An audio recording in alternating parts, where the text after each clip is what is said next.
अस्सलाम वालेकुम। हाजी साहब ने आखिरी उम्र में फैक्ट्री लगा ली और 24 घंटे फैक्ट्री में रहने लगे। वो 16 से 18 घंटे दफ्तर में काम करते थे और जब थक जाते तो फैक्ट्री के गेस्ट हाउस में सो जाते थे। हाजी साहब के मिजाज की ये तब्दीली सबके लिए हैरानकुन थी। वो 30 वर्ष तक दुनियादारी, कारोबार और रुपए पैसे से अलग थलग रहते थे। उन्होंने ये अरसा इबादत और रियाजत में गुजारा था और अल्लाह ताला ने उन्हें इस रियाजत का बड़ा खूबसूरत सिला दिया था। वो अंदर से रोशन हो गए थे। वो सुबह 8 बजे अपने बैठक खोलते थे और रात गए तक इनके गिर्द लोगों का मजमा रहता था। लोग अपनी अपनी हाजत लेकर इनके पास आते थे। वो इनके लिए दुआ का हाथ बुलंद कर देते थे और अल्लाह ताला साइल के मसाइल हल फरमा देता था। अल्लाह ताला ने इनकी दुआओं को कबूलियत से सरफराज कर रखा था। लेकिन फिर अचानक हाजी साहब की जिंदगी ने पलटा खाया। वो एक दिन अपनी गदी से उठे, बैठक बंद की और अपने बेटों से सरमाया लिया और गारमेंट्स के एक दरमियाने दर्जे की फैक्ट्री लगा ली। उन्होंने इस फैक्ट्री में 500 खवातीन रखीं। खुद अपने हाथों से यूरोपीय खवातीन के लिए कपड़ों के डिज़ाइन बनाए। ये डिज़ाइन यूरोप भिजवाए, बाहर से आर्डर आए और हाजी साहब ने माल बनवाना शुरू कर दिया। यूं उनकी फैक्ट्री चल निकली और हाजी साहब दोनों हाथों से डॉलर समेटने लगे। दुनिया में इस वक्त गारमेंट की कम व बेशतर 2-3 करोड़ फैक्ट्रियां होंगी और इन फैक्ट्रियों के इतने ही मालकान होंगे। लेकिन इन 2-3 करोड़ मालकान में हाजी साहब जैसा कोई दूसरा किरदार नहीं होगा। पूरी दुनिया में लोग बुढ़ापे तक कारोबार करते हैं और बाद 1000 रुपए पैसे और अकाउंट से तायब होकर अल्लाह अल्लाह शुरू कर देते हैं। लेकिन हाजी साहब इनसे बिल्कुल अलग थे। उन्होंने 35 साल की उम्र में कारोबार छोड़ा, अल्लाह से लो लगाई। लेकिन जब वो अल्लाह के करीब हो गए तो उन्होंने अचानक अपनी आबाद खानका छोड़ दी और मकरूहात के गड़े में छलांग लगा दी। वो दुनिया के वाहिद बिजनेसमैन हैं जो फैक्ट्री से दरगाह तक रहते थे और फिर दरगाह से वापस फैक्ट्री पर आ गए। हाजी साहब की कहानी एक कुत्ते से शुरू हुई थी और कुत्ते पर ही खत्म हुई। हाजी साहब की गारमेंट फैक्ट्री थी। हाजी साहब सुबह सुबह फैक्ट्री चले जाते थे और रात तक काम करते थे। एक दिन वो फैक्ट्री पहुंचे तो उन्होंने देखा कि एक दरमियाने कद काठ का कुत्ता घिसट घिसट कर इनके गोदाम में दाखिल हो रहा है। हाजी साहब ने गौर किया तो पता चला कुत्ता शदीद जख्मी है। शायद वो किसी गाड़ी के नीचे आ गया था जिसके बायस इसकी 3 टांगें टूट गई थीं और वो सिर्फ एक टांग के जरिए अपने जिस्म को घसीट कर इनके गोदाम तक पहुंचा था। हाजी साहब को कुत्ते पर बड़ा रहम आया। उन्होंने सोचा वो कुत्ते को जानवरों के किसी डॉक्टर के पास ले जाते हैं, इसका इलाज कराते हैं और जब कुत्ता ठीक हो जाएगा तो वो उसे गली में छोड़ देंगे। हाजी साहब ने डॉक्टर से राब्ते के लिए फ़ोन उठाया, लेकिन नंबर मिलाने से कबल इनके दिल में एक अनोखा ख्याल आया और हाजी साहब ने फ़ोन वापस रख दिया। हाजी साहब ने सोचा कुत्ता शदीद जख्मी है, इसकी 3 टांगें टूट चुकी हैं, इसका जबड़ा जख्मी है और पेट पर भी चोट का निशान है। चुनांचा कुत्ता रोजी रोटी का बंदोबस्त नहीं कर सकता। हाजी साहब ने सोचा अब देखना यह है कि कुदरत इस कुत्ते की खुराक का बंदोबस्त कैसे करती है। हाजी साहब ने मुशाहिदे का फैसला किया और चुपचाप बैठ गए। वो कुत्ता सारा दिन गोदाम में बेहोश पड़ा रहा। शाम को जब अंधेरा फैलने लगा तो हाजी साहब ने देखा कि इनकी फैक्ट्री के गेट के नीचे से एक दूसरा कुत्ता अंदर दाखिल हुआ। कुत्ते के मुंह में एक लंबी सी बोटी थी।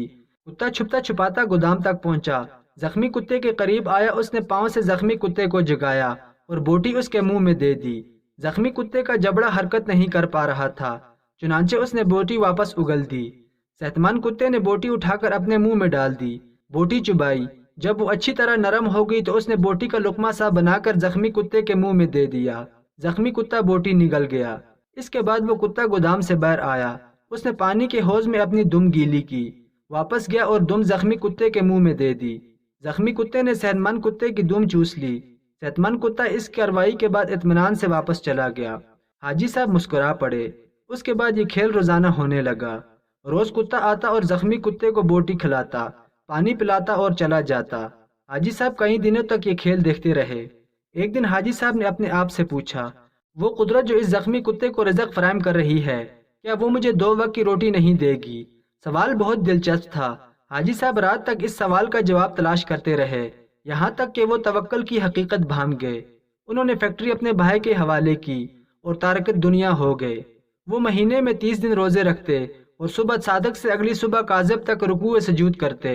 वो बरसों अल्लाह के दरबार में खड़े रहे। इस अरसे में अल्लाह इन्हें रिज़्क़ भी देता रहा और इनकी दुआओं को कबूलियत भी, यहाँ तक कि वो सूफी बाबा के नाम से मशहूर हो गए और लोग इनके पाँव की खाक का तावीज़ बनाकर गले में डालने लगे। लेकिन फिर एक दूसरा वाक़या पेश आया और सूफी बाबा दोबारा हाजी साहब हो गए। ये सर्दियों की एक नीम गर्म दोपहर थी। सूफी बाबा की बैठक में दर्जनों अकीदतमंद बैठे थे। सूफी बाबा इनके साथ रूहानियत के अमूर पर बातचीत कर रहे थे। باتوں ہی باتوں میں صوفی بابا نے کتے کا قصہ چھیڑ دیا اور اس قصے کے آخر میں حاضرین کو بتایا، رزق ہمیشہ انسان کا پیچھا کرتا ہے، لیکن ہم بے وقوف انسانوں نے رزق کا پیچھا شروع کر دیا ہے۔ اگر انسان کی توکل زندہ ہو تو رزق انسان تک ضرور پہنچتا ہے، بالکل اس کتے کی طرح جو زخمی ہوا تو دوسرا کتا اس کے حصے کا رزق لے کر اس کے پاس آ گیا۔ میں نے اس زخمی کتے سے توکل سیکھی، میں نے دنیا داری ترک کی اور اللہ کی راہ میں نکل آیا۔ آج اس راہ کا انعام ہے، میں آپ کے درمیان بیٹھا ہوں۔ ان 30 برسوں میں کوئی ایسا دن نہیں گزرا جب اللہ تعالیٰ نے کسی نہ کسی وسیلے سے مجھے رزق نہ دیا ہو، یا میں کسی رات بھوکا سویا ہوں۔ میں ہمیشہ اس زخمی کتے کو تھینک یو کہتا رہتا ہوں جس نے مجھے توکل کا سبق سکھایا تھا۔ صوفی بابا کی محفل میں ایک نوجوان پروفیسر بھی بیٹھا تھا۔ پروفیسر نے جینز پہن رکھی تھی اور اس کے کان میں MP3 کا ایئر فون لگا تھا۔ نوجوان پروفیسر نے ایئر فون اتارا اور کہا لگا کر بولا، صوفی بابا ان دونوں کتوں میں افضل زخمی کتا نہیں تھا، بلکہ وہ کتا تھا جو روز شام کو زخمی کتے کو بوٹی چبا کر کھلاتا تھا اور اپنی گیلی دم سے اس کی پیاس بجھاتا تھا۔ کاش آپ نے زخمی کتے کے توکل کے بجائے صحت مند کتے کی خدمت، قربانی اور ایثار پر توجہ دی ہوتی تو آج آپ کی فیکٹری 500-600 لوگوں کا چولہا جلا رہی ہوتی۔ صوفی بابا کو پسینہ آ گیا۔ نوجوان پروفیسر بولا، صوفی بابا اوپر والا ہاتھ نیچے والے ہاتھ سے افضل ہوتا ہے۔ وہ صحت مند کتا اوپر والا ہاتھ تھا جبکہ زخمی کتا نیچے والا۔ افسوس آپ نے نیچے والا ہاتھ تو دیکھ لیا لیکن آپ کو اوپر والا ہاتھ نظر نہ آیا۔ میرا خیال ہے آپ کا یہ سارا تصوف اور سارا توکل خود غرضی پر مبنی ہے، کیونکہ ایک سخی بزنس مین 10,000 نکمے اور بے ہنر درویشوں سے بہتر ہوتا ہے۔ نوجوان اٹھا، اس نے سلام کیا اور بیٹھک سے نکل گیا۔ حاجی صاحب نے 2 نفل پڑھے، بیٹھک کو تالا لگایا اور فیکٹری کھول لی۔ اب وہ عبادت بھی کرتے ہیں اور کاروبار بھی۔ مزید اچھی ویڈیوز کے لیے ہمارے چینل کو ضرور سبسکرائب کریں۔ شکریہ۔